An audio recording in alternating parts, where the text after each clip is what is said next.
നമസ്കാരം. Truth vision ന്യൂസിലേക്ക് സ്വാഗതം. കൊല്ലം ചടയമംഗലത്ത് കാത്തിരിപ്പ് കേന്ദ്രത്തിലിരുന്ന 43-കാരന്റെ മൂക്കിന്റെ പാലം ഇടിവള കൊണ്ട് ഇടിച്ചു പൊട്ടിച്ച കേസിൽ കൊലക്കേസിൽ പ്രതിയായിട്ടുള്ളയാൾ വീണ്ടും ജാമ്യമില്ലാ വകുപ്പ് പ്രകാരം അറസ്റ്റിലായി.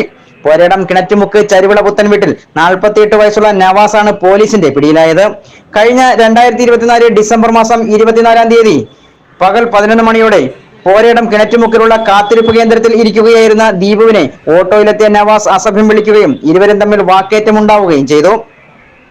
അതിനുശേഷം പോയ നവാസ് കയ്യിൽ ഇടിവളയുമായി എത്തുകയും കാത്തിരിപ്പ് കേന്ദ്രത്തിൽ ഇരിക്കുകയായിരുന്ന ദീപുവിന്റെ മൂക്കിന് ഇടിവള കൊണ്ട് ഇടിച്ച് മുറിവേൽപ്പിച്ചു. ഇടിയുടെ ആഘാതത്തിൽ ദീപുവിന്റെ മൂക്കിന്റെ പാലത്തിന് പൊട്ടലേറ്റു. ദീപുവിന്റെ മൊഴി രേഖപ്പെടുത്തിയ ചടയമംഗലം പോലീസ് നവാസിനെതിരെ ജാമ്യമില്ലാ വകുപ്പ് പ്രകാരം കേസെടുത്തു. ഒളിവിൽ കഴിഞ്ഞു വന്ന നവാസിനെ ചടയമംഗലം പോലീസ് ഇന്നലെ രാത്രി പോരേടത്ത് നിന്നും പിടികൂടി. 2019 കടയ്ക്കൽ പോലീസ് സ്റ്റേഷൻ പരിധിയിൽ ഭർത്താവ് ഭാര്യയെ കൊലപ്പെടുത്തുവാൻ ഉപയോഗിച്ച കൊട്ടേഷൻ സംഘത്തിലെ പ്രതിയാണ് പിടിയിലായ നവാസ്.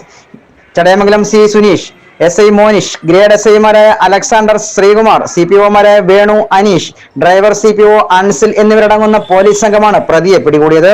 അറസ്റ്റ് രേഖപ്പെടുത്തിയ പ്രതിയെ കോടതിയിൽ ഹാജരാക്കി കോടതി റിമാൻഡ് ചെയ്തു. Truth vision news, Chadayamangalam.